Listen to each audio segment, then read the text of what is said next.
बिस्मिल्लाहिर्रहमानिर्रहीम अस्सलाम वालेकुम। आज 12 जून है, जुमातुल मुबारक का मुबारक दिन है और मैं आपका मिज़बान गुलाम मुस्तफ़ा आपकी खिदमत में हाजिर हूँ। ट्रंप ने सरेंडर कर दिया है ईरान के आगे मुकम्मल तौर पर। ईरान जो चाहता था वो अब हो चुका है। जी हाँ नाज़रीन मोहतरम, यूएई और दूसरे जितने भी अमेरिका के हवारी मशरक़ वुस्ता के अंदर मौजूद हैं उनके लिए तबाहकुन खबर सामने आ चुकी है। उनके लिए एक बुरी खबर जो है वो आक्सिस ने इस वक्त जारी कर दी है। मोदी के लिए भी पाकिस्तान से एक बड़ी बुरी खबर सामने आ चुकी है।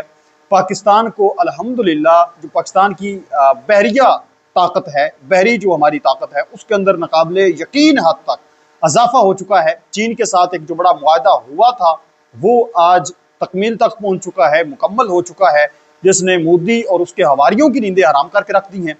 मैं मुकम्मल डिटेल आप लोगों के साथ जो है वो शेयर करने जा रहा हूँ। ईरान को अब न्यूक्लियर पावर बनने से कोई नहीं रोक सकता। ट्रंप का मामला था वो भी कहता है ठीक है अब, क्योंकि ठुकाई ऐसी ईरान ने की है। नाजरीन मोहतरम, आप जानते हैं कि रात को एक बहुत बड़ी स्ट्राइक करनी थी। अमेरिका ने ईरान के ऊपर ऐलान भी करके रखा हुआ था, जिस तरह से 9 जून की रात को किया, 10 जून की रात को, 11 जून की रात को, 2-3 दिन लगातार बमबारी होती रही। बदले में ईरान ने भी फिर मिडल ईस्ट के अंदर जो अमेरिका के हवारी मौजूद हैं, यूएई है, इसके अलावा कुवैत है, बहरीन है, उर्दन है और इसके साथ साथ इजराइल है, वहां पर बड़े लेवल पर अटैक किए और बड़े लेवल पर तबाही जो है वो फेर दी। अब आज 12 जून को अपाची हेलीकॉप्टर आप जानते हैं कि वो भी ट्रंप का तबाह किया गया। 2 जो बहरी जहाज हैं उनके ऊपर भी अटैक किए गए और बिलखसूस जो उर्दन के अंदर इनका जो F-35, F-16 जो जंगी इनके फाइटर जेट्स जहां पर मौजूद थे, उनके जो हंगर्स थे, वो जिस तरह से तबाह किए गए हैं, बड़े धुएं के बादल देखे गए हैं। ईरान ने बड़ी पिटाई की है, बहुत ज्यादा आप कह लें कि तबाही मचाई है मशरक़ वुस्ता के अंदर। अमेरिका को बिलियन ऑफ डॉलर्स का जिससे नुकसान हुआ है, ड्रोन्स तबाह हुए हैं, इसके अलावा फौजी अड्डे तबाह हुए हैं, रडार सिस्टम अमेरिका का तबाह हुआ है। तो अमेरिका ने, ट्रंप बिफरा हुआ था, चीजें ऐसी नजर आ रही थी कि कोई बहुत बड़ा अटैक जो है वो ईरान के ऊपर अमेरिका करने जा रहा है, लेकिन इसने फौरी तौर पर अपने अटैक को रोक दिया। और जो इसने स्टेटमेंट जारी की, इसने कहा कि ईरान के साथ मुज़ाकरात आला तरीन ईरानी क़यादत की सतह पर मंजूर होने की बुनियाद पर मैंने बतौर सदर अमेरिका आज शाम ईरान के खिलाफ तयशुदा फ़िज़ाई हमले और बमबारी मनसूख कर दी है। मुज़ाकरात और हतमी नुकात का तसव्वुर तफसील दोनों में तमाम फ़रीक़ैन ने मंजूर किया है, जिनमें अमेरिका, इजराइल, सऊदी अरब, मुत्तहिदा अरब अमारात, कतर, तुर्किया, पाकिस्तान, बहरीन, कुवैत, उर्दन, मिस्र और दीगर मुल्क शामिल हैं। बहरी नाकाबंदी इस वक्त तक पूरी तरह नाफिज रहेगी जब तक ये मुआहदा मुकम्मल तौर पर तय नहीं पाता। दस्तखत की तारीख और मकाम जल्द ऐलान किया जाएगा। अब ये ट्रंप ने कहा कि एक मुआहदा जो है उसकी तफसीली बातचीत हो चुकी है, ईरान भी मान चुका है, अब बहुत जल्द इसके जो दस्तखत होंगे, जिस जगह पर होंगे, जिस टाइम पर होंगे, ये अनाउंस कर दिया जाएगा। जो ईरान के वज़ीर ख़ारिजा अब्बास अराग़ची वो हफ्ते के दिन जो है वो पाकिस्तान के अंदर आ सकते हैं, ये इतलात भी सामने आ रही हैं। अब इस चीज़ को लेकर जब मैंने जो है वो सर्च किया कि ईरान का इसके पर क्या मौक़िफ़ आया है, जो ट्रंप ने इस तरह की स्टेटमेंट जारी की है, तो ईरान के वज़ारत ख़ारिजा के जो तर्जुमान हैं इस्माइल बक्काई, उन्होंने स्टेट टीवी को बताया कि ट्रंप के दावे क्यासी हैं, यानी ये क्यासराई वो कर रहा है और कुछ भी नहीं, हतमी अभी तक कुछ भी नहीं हुआ, कुछ भी इस तरह की बातचीत नहीं हुई। उनके मुताबिक मुआहदे के कुछ हिस्सों पर बातचीत हुई है, लेकिन अमेरिका नई और ज़्यादा मुतालबात कर रहा है, जिसकी वजह से हतमी दस्तखत का दावा गलत है। ईरान ने यह भी वाज़ेह किया कि ट्रंप का यह कहना गलत है कि ईरान ने हमले रोकने की दरख्वास्त की थी।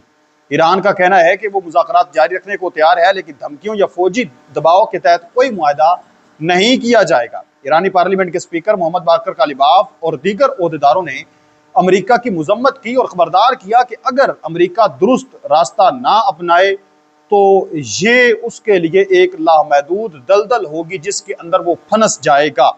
ये कल रात की तमाम तर सूरत हाल है जो मैंने अभी आप लोगों के साथ शेयर की है।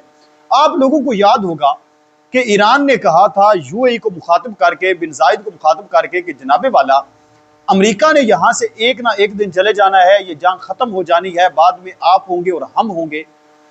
मतलब ये था ईरान का कि आज आप बेहतरी इसे में आपके लिए कि आप जो है वो ईरान का साथ दें।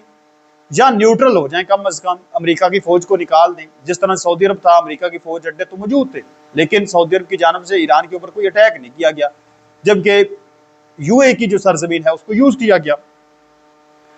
अब जो एक बड़ी खबर ऑक्सीज ने जो खबर रिपोर्ट की है, इसने तबाही फेर के रख दी है। आप कह लें कि जो ईरान चाहता था वो हो चुका है। ऑक्सीज की रिपोर्ट के मुताबिक ट्रंप ने इत्तफाक किया है कि ईरान अपना अफसुदा यूरेनियम मुल्क के अंदर रख सकता है, बशर्ते के निगरानी का फ्रेमवर्क होगा। ऑक्सीज ने रिपोर्ट किया कि अमेरिकी मुज़ाकराती पोजीशन में बड़ी तब्दीली आई है। अब ईरान को अपना अफसुदा यूरेनियम का जखीरा मुल्क के अंदर रखने की इजाज़त दी जा सकती है, लेकिन यह अक़वाम मुत्तहिदा की निगरानी में होगा। इसमें यूरेनियम को कम अफसुदा करने का इम्कान भी शामिल है। यह फैसला पुरानी पोजीशन से बहुत मुख्तलिफ है। पहले अमेरिका ईरान से मुतालबा करता था कि यूरेनियम को या तो बाहर निकाल लिया जाए या तबाह कर दिया जाए। अब यह मुतालबा नरम किया जा रहा है। यह तब्दीली एक बड़े फ्रेम वर्क मुआहदे का हिस्सा है जो अभी ज़ेर बहस है। अगर बातचीत आगे बढ़ी तो मजीद न्यूक्लियर मामलात बाद में अलग तफसीली मुआहदे में तय पाएंगे। ऑक्सीज ने माखिजा इसका उसने रिपोर्ट जारी की है। ये छोटी खबर नहीं है, ये बहुत बड़ी खबर है। शुरू में यानी ये जंग शुरू किस वजह से हुई थी? ये जंग इस वजह से शुरू हुई थी कि वहां पर अमेरिका का अपना रजीम जो है वो होनी चाहिए, उसकी मताहत रजीम होनी चाहिए, और बिलखसूस जो अफसुदा यूरेनियम मौजूद है उनके पास, और वो 60% तक पहुंच चुके हैं। 90% तक जब पहुंचेंगे वो धमाका कर देंगे, एटमी पावर बन जाएंगे। अमेरिका इस चीज पर बिल्कुल नहीं आ रहा था कि अफसुदा यूरेनियम जैसे कैसे भी है ईरान के अंदर मौजूद रहे, या वो कहता था किसी और कंट्री को मुंतकिल कर दिया जाए, या इसको मुकम्मल तबाह किया जाए हमारी निगरानी में, या हमारे हवाले किया जाए। इस चीज पर अमेरिका नहीं आ रहा था कि ईरान के अंदर मौजूद रहे। लेकिन अभी ये रिपोर्ट सामने आ रही है कि इस चीज पर इत्तफाक वो कर चुके हैं, बातचीत हो रही है कि ठीक है अफसुदा यूरेनियम अपने मुल्क के अंदर रख लें।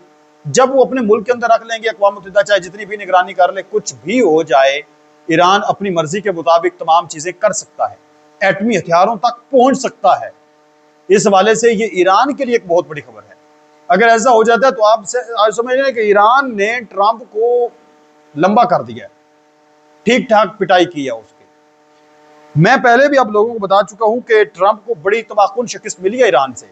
उसने सोचा नहीं था कि ईरान हमें इस तरह से जो है वो हमारी पिटाई करेगा, ठुकाई करेगा। अपने भी अमेरिका के जो अंदर अपने शहरी हैं ट्रंप के, वो इस जंग के दौरान उसके मुखालिफ हुए हैं, और ईरान डट के रहा है, अपने मौक़िफ़ से एक इंच भी पीछे नहीं हटा।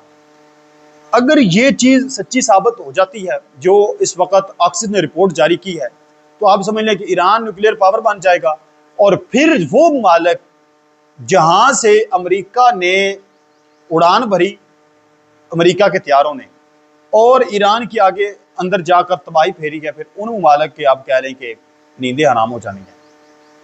इजराइल के लिए ये तबाहकुन खबर साबित होगी। दूसरी तरफ हमारा दुश्मन भारत, आप जानते हैं कि आए रोज धमकियां भी देता है, फॉल्स फ्लैग ऑपरेशन करने की भी कोशिश की जाती है। पहले तो हमने फिजाई ताकत इस्तेमाल करते हुए इनको सबक सिखाया, और अब ऐसी इतलात थी कि ये पानियों के थ्रू जो है वो हमारे ऊपर हमला कर सकते हैं। तो इस चीज को लेकर अल्हम्दुलिल्लाह जो एक चीन के साथ हमारा मुआहदा हुआ था वो अब पूरा हो चुका है। चीन से पाकिस्तान को नई हंगूर क्लास आबदोजें आज मिल गई हैं, या आज मिल जाएंगी या कल तक मिल जाएंगी, यानी 1-2 दिन के अंदर अंदर मिल जाएंगी।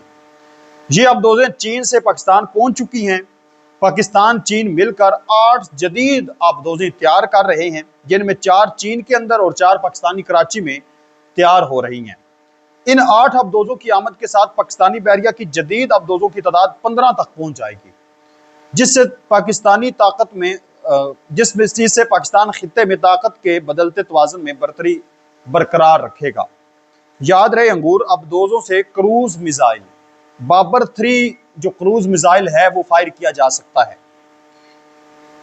जो न्यूक्लियर सालियत वाला 10 से 35 टन तक भारी एटमी वार हेड लेकर जा सकता है, जिसकी रफ्तार 450 किलोमीटर फी घंटा और रेंज 900 किलोमीटर तक बताई जा रही है। अब ये खबर जो है इसने भारत के अंदर को राम बरपा कर दिया है, क्योंकि पाकिस्तान की जो बहरिया है उसकी ताकत में नाकाबिले तस्खीर और नाकाबिले यकीन तक इजाफा हो चुका है। तो आप इस तमाम तर सूरत पर क्या कहते हैं, मुझे कमेंट सेक्शन के अंदर जरूर बताएं। मिलते हैं एक और नई वीडियो में, तब तक अपना और अपने प्यारों का ढेर सारा ख्याल रखें। नेक्स्ट वीडियो तक अल्लाह निगहबान। पाकिस्तान हमेशा जिंदाबाद।